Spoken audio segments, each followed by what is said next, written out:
Assalamualaikum warahmatullahi wabarakatuh. Perkenalkan, nama saya Sania Bulan Zurahma dengan NIM 70222002. Sebelumnya saya ucapkan terima kasih kepada Ibu Rifatul Mahmuda selaku dosen pengampu mata kuliah pengolahan pencemaran lingkungan. Pada kesempatan kali ini saya akan membahas terkait pengolahan limbah cair di industri susu. Ya, industri susu umumnya industri ini berkecimpung di produk-produk pengolahan susu seperti yogurt, kemudian keju, dan susu segar, dan masih banyak lagi. Namun dalam proses ini tentunya industri ini menghasilkan limbah cair. Nah, dalam limbah cair ini mengandung biological oxygen demand COD dan BOD dan chemical oxygen demand COD. Nah, yang berdampak negatif tentunya bagi lingkungan kita.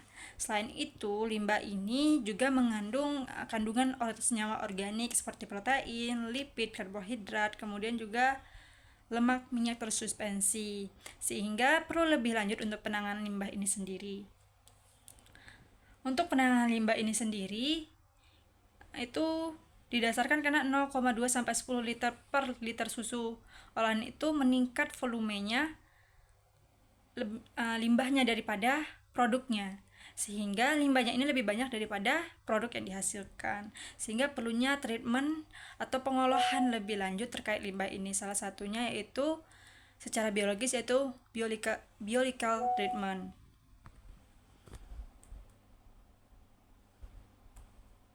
Baik, kita masuk di tujuan makalah ini untuk mengetahui dan memahami karakteristik limbah cair, untuk mengetahui dan memahami identifikasi aktivitas, kemudian untuk mengetahui dan memahami metode pengolahan limbah cair dari industri susu ini. Kemudian ada perumusan masalahnya, yaitu bagaimana karakterisasi limbah cair, kemudian bagaimana identifikasi sumber aktivitas, bagaimana metode pengolahan limbah cair ini.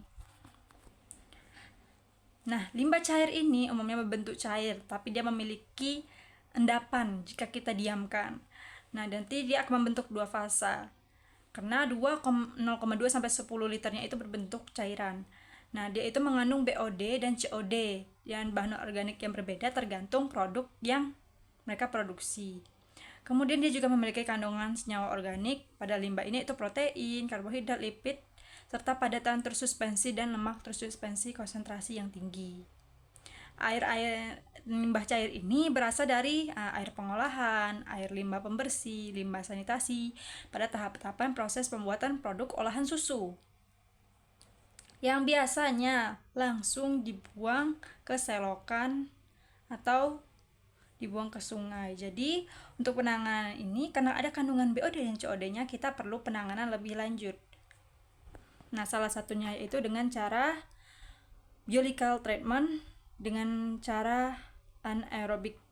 Nah, di sini itu air ipal, air atau air limbah tadi itu masuk ke penjernih, kemudian dimasukkan ke dalam tangki aerasi, diendapkan, kemudian nanti lumpurnya itu diteruskan ya. Lumpur yang dihasilkan itu akan dimasukkan kembali. Pada proses penjernihan kan akan menghasilkan lumpur. Nah, lumpur yang dihasilkan itu akan diperoleh pada tangki yang berwarna biru ini. Nah, endapan tadi yang kita olah sebagai pupuk kompos. Karena apa? Karena di dalam endapan ini itu dia udah ada proses mikroorganismenya pada tangki aerasi. Nah, pada proses ini tadi, setelah adanya proses penguraian, terproduksinya pupuk, di situ tadi ada kandungan-kandungan yang baik untuk tanaman. Kesimpulannya, industri susu berkontribusi besar terhadap peningkatan volume limbah cair. Umumnya, limbah ini kaya akan kandungan senyawa organik, yaitu karbohidrat, lipid, protein, dan ada juga pengotor yang berpengaruh pada lingkungan seperti COD dan BOD, yang nantinya akan dibantu proses penguraiannya oleh mikroorganisme. Kemudian pengolahan limbah cair dari industri susu sangat sederhana karena jenis limbah ini mudah terurai, umumnya karena mengandung senyawa organik. Salah satu cara pengolahan limbah ini yaitu secara biologisnya itu biological treatment.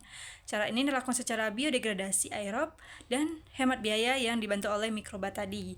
Nah, metode pengolahan biological treatment sangat efektif dan menangani limbah cair ini karena dapat membantu mengurangi dampak limbah cair terhadap lingkungan sekitar, terutamanya pada sungai dan perairan lainnya. Tangki aerasi digunakan untuk memaksimalkan proses pemisahan endapan dan kinerja mikroba, sehingga mampu menurunkan kadar COD BOD. Karena itu, pengolahan yang baik dan efisien sangat penting untuk meminimalkan dampak negatif terhadap lingkungan kita. Baik, sekian dari saya. Saya ucapkan wassalamualaikum warahmatullahi wabarakatuh.